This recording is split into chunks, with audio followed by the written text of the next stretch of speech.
नमस्कार दोस्तों, जय हिंद। स्वागत है आप सभी का यूपी रेगुलर क्लासेस के इस ऑनलाइन प्लेटफॉर्म पे।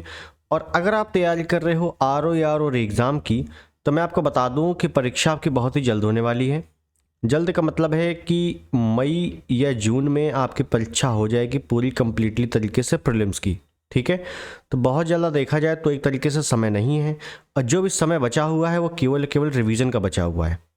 ठीक है, अगर आपने कोई भी सब्जेक्ट ना पढ़ा हो तो उसको जल्द से जल्द समाप्त कर लीजिए। हालांकि इतना टाइम मिल चुका है कि आपने खुद ही समाप्त कर लिया होगा, लेकिन जो भी 2-3 महीने का समय बचा हुआ है, अभी 2-2.5 महीने का, वो केवल केवल रिवीजन के लिए है। ठीक है, तो बचे हुए समय में हमको कैसे क्या करना है वो देखेंगे। रिवीजन करने की स्ट्रेटजी क्या होनी चाहिए, और टेस्ट सीरीज, क्योंकि टेस्ट देना काफ़ी इंपॉर्टेंट है, खासकर आर ओ या यूपी पीसीएस या आजकल तो सभी एग्जामों में यूपी ट्रिपल एससी भी आजकल ऐसे ऐसे प्रश्न पूछ रहा है कि आपको मॉक टेस्ट बहुत जरूरी है। ठीक है, टाइम मैनेज होता है इससे बहुत बढ़िया। तो देखिएगा, समझिएगा अच्छे से कैसे क्या क्या आप अपने को करनी है चीज़ें। तो जैसा कि मैंने पहले बताया, आपका एक तो कायदे से अगर आप आर दे रहे हो तो अभी तक आपका पीवाईक्यू बहुत अच्छे से तैयार हो गया होगा। पहली चीज़, पीवाईक्यू का मतलब है कि आपने चाहे वो घटना चक्र से किया हो, चाहे यूथ से किया हो, या कोई भी अन्य सोर्स से किया हो, कुल मिला के जो प्रीवियस ईयर क्वेश्चन है वो आपको अच्छे से होने चाहिए। समझ रहे हैं? ये मतलब बिल्कुल ये बेसिक पॉइंट है। यूपीपीएससी एग्जाम देने का सबसे बेसिक पॉइंट है कि आपका पीवाईक्यू बहुत अच्छे से तैयार होना चाहिए। ठीक है, एक चीज मैं आपको बता दूं, अगर आपने पीवाईक्यू तैयार किया है तो अच्छी बात है। पीवाईक्यू तैयार किया है, थोड़ा सा फिर से भूल गए हो, फिर से किताबें पढ़नी पड़ेंगी घटना चक्र वाली, तो एक मैं आपको लिंक दूंगा, एक टेलीग्राम का। इस टेलीग्राम पे जुड़ जाना। उस पे है क्या, तो जितने भी पीवाईक्यू क्वेश्चंस हैं वो आपको एमसीक्यू टाइप में मिलेंगे। ठीक है, एमसीक्यू फॉर्मेट में मिलेंगे एज एक प्रैक्टिस के तौर पे। वहाँ से आप प्रैक्टिस कर सकते हो, आपका पीवाईक्यू तैयार है कि नहीं वो आप देख सकते हो। इसमें आपको पीवाईक्यू क्वेश्चन भी मिलेंगे सभी सब्जेक्ट के मिक्स, और जो न्यू क्वेश्चंस होंगे, नए नए टाइप के क्वेश्चन होंगे वो भी मिलेंगे। ठीक है, तो इसको मैं लिंक दे दूंगा, इस पर आप जुड़ जाना, तो पीवाईक्यू आप यहाँ से आराम से कवर कर सकते हो।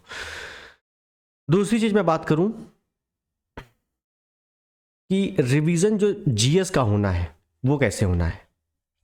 जीएस का, अब जीएस का रिवीजन 2-3 टाइप से होता है। एक, या तो आपने खुद की नोट्स बनाई होगी, इसको कायदे से तैयार करना शुरू कर दो, तैयार होगा ही, एक बार रिवीजन करना शुरू कर दो। ठीक है, एक आप पीवाईक्यू के बेसिस पे तैयार कर रहे होगे तो वो भी आप स्टार्ट कर सकते हो। या तीसरा, आपने कहीं कोचिंग की है, उसकी नोट्स है, तो वो भी आप स्टार्ट कर दो। मतलब अब वो टाइम थोड़ा सा कम है कि आप बिल्कुल बेसिक तरीके से आप हिस्ट्री पढ़ रहे हो, पॉलिटी पढ़ रहे हो, वो टाइम थोड़ा सा नहीं है। ठीक, अब जो टाइम बचा है वो ये है कि आपने पहले पढ़ लिया है 1-2 बार, अब उसको बिल्कुल फास्टली तरीके से थोड़ा सा डिटेल वर्जन में रिवीजन करना है, क्योंकि जब तक रिवीजन नहीं होगा ये एग्जाम निकलने वाला नहीं है। ठीक है ना, तो रिवीजन इज द मस्ट। दूसरी चीज बात करो, देखो जीएस का आपको समझ में आ गया कि रिवीजन मस्ट है, अब पीवाईक्यू तो वेरी मस्ट है। पीवाईक्यू करोगे और अपनी नोट्स पढ़ोगे तब आपका जीएस फ्रूटफुल तरीके से तैयार हो पाएगा। ठीक, उसके बाद जो सबसे रामबाण है वो है करंट अफेयर। अब यहाँ पे एक एक सब्जेक्ट की बात नहीं कर रहा हूँ, ठीक है ना, जीएस मतलब सब कुछ आ गया इसमें, history, polity, environment, geography, UPG के सब कुछ आ गया। करंट अफेयर, करंट अफेयर को तो बिल्कुल नहीं छोड़ना है, पीछे का 8 से 10 महीने का करंट अफेयर आपको तैयार करना ही करना है। कैसे तैयार करना है, जैसे कि अभी 2-3 महीने बचे हुए हैं, तो इसमें आप 2 टाइप से कर सकते हो। एक, जो आप मंथली मैगजीन पढ़ रहे हो, मंथली मैगजीन पढ़ रहे हो, या आप किसी कोचिंग का नोट्स पढ़ रहे हो जो रेगुलर होता है, या आप किसी कोचिंग का या किसी संस्थान का, किसी भी यूट्यूब चैनल का रेगुलर आप लिख रहे हो नोट्स अपने कॉपी में, मतलब उसके नोट्स बना रहे हो करंट अफेयर की। ठीक है, अगर ये 3 कर रहे हो, कोई भी एक कर रहे हो, इन तीनों में सबसे बेस्ट है, आप बहुत आगे हो। और अगर नहीं कर रहे हो, आप ये सोच रहे हो लास्ट में जो आई दृष्टि आती है, लास्ट में जो भी करंट अफेयर आती है उसको 1 साल का ले लेंगे, रट लेंगे, काम खत्म, थोड़ा सा दिक्कत हो जाएगी। क्यों? क्योंकि लास्ट में जो 1 साल की करंट आएगी तो आप रट तो लोगे 1 लाइनर, लेकिन 1 लाइनर करंट आ कहाँ रहा है, करंट तो आप कथन कारण वाले आ रहे हैं, इसका मतलब जो भी घटना है वो उसकी आपको डिटेलिंग पता होनी चाहिए। और डिटेलिंग ऐसा तो है नहीं आप एक महीने में साल भर की डिटेलिंग पता कर लोगे। आपको जीएस भी पढ़ना है, आपको हिंदी भी पढ़ना है, सब कुछ पढ़ना है। इसके बस एक ही तरीका है, आप मंथली पढ़िए या आप नोट्स बनाइए या आप किसी कोचिंग संस्थान का जो आप नोट्स है पीडीएफ वगैरह वो रेगुलर अगर पढ़ रहे हो, वीकली पढ़ रहे हो तब तो ठीक है, वरना करंट में आपको दिक्कत आ जाएगी। करंट में लगभग 20 से 25 प्रश्न आते हैं जो मतलब निर्णायक होते हैं, ठीक है। तो अगर नहीं कर रहे हो तो इसको करना स्टार्ट कर दो कायदे से। फिर बात रही है रीजनिंग की। रीजनिंग को कई लोग छोड़ दे रहे हैं, इसके ऊपर ध्यान नहीं दे रहे हैं, जबकि रीजनिंग मैथ आपका बहुत अच्छा स्कोरिंग सब्जेक्ट है।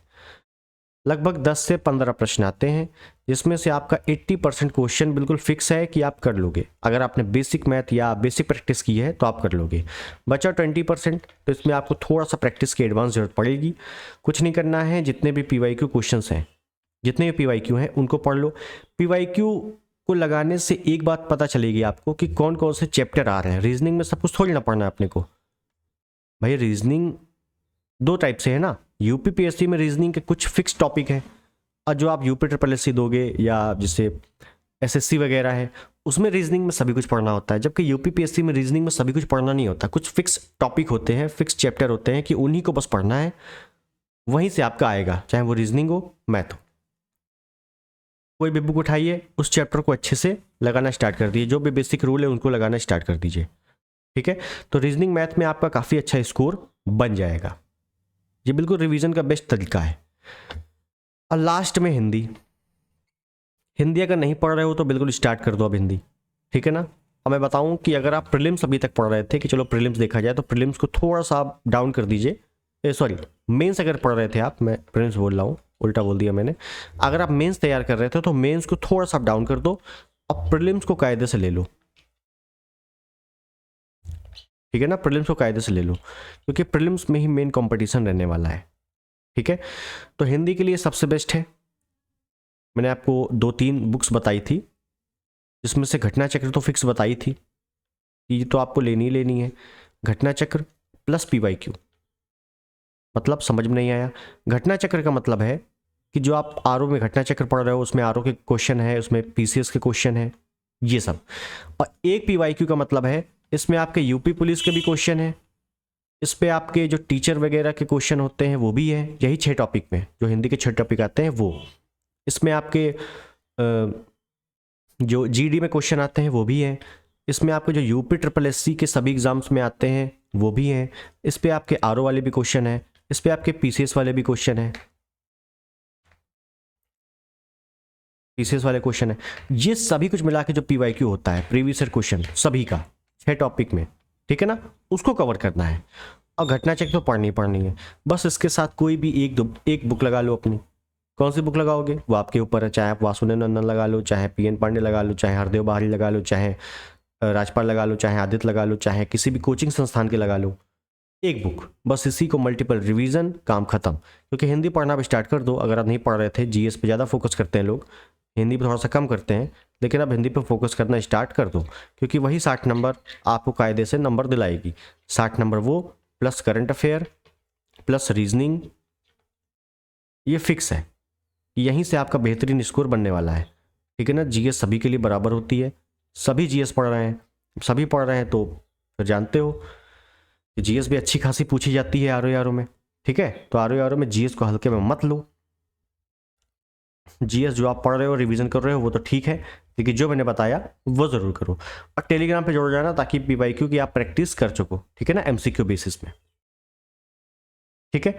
बस इतना ही करना है आपको, काम खत्म। मई लास्ट या जून में आपका एग्जाम कंप्लीट हो जाएगा प्रीलिम्स का, उसके बाद मेंस हो जाएगा। तो कुल मिला के मैंने जो बताया था कि 2025 में ही प्रीलिम्स और मेंस हो जाएगा, काम खत्म, ठीक है। तो अगर कोई भी क्वेरी होती है आरओ में तो जरूर बताना। तो मिलते हैं अगले वीडियो में, तब तक के लिए नमस्कार, जय हिंद, वंदे मातरम।